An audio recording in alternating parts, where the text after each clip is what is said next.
امام بخاری رحمہ اللہ کی حیرت انگیز احتیاط۔ امام بخاری کو زمانہ طالب علمی میں ایک دریا کا سفر پیش آیا۔ امام کے پاس 1000 اشرفیاں تھیں۔ دوران سفر ایک شخص حسن عقیدت سے پیش آیا اور راہ و رسم قائم کر لی۔ امام نے اس سے اپنی اشرفیوں کا ذکر کر دیا۔ ایک دن صبح ہی اس شخص نے شور و غل مچانا شروع کر دیا۔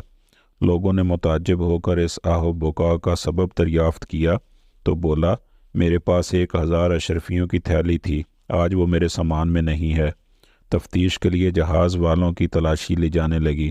امام نے یہ دیکھ کر تھیلی سمندر میں ڈال دی۔ امام کی تلاشی بھی لی گئی۔ جب کسی مسافر کے سامان سے وہ تھیلی نہ نکلی تو لوگوں نے اس شخص کو اس حرکت پر شرمندہ کیا۔ جب سفر ختم ہو گیا اور جہاز کے تمام مسافر اتر گئے تو تنہائی میں وہ شخص امام بخاری سے ملا اور اشرفیوں کے بارے میں کہنے لگا کہ کہیے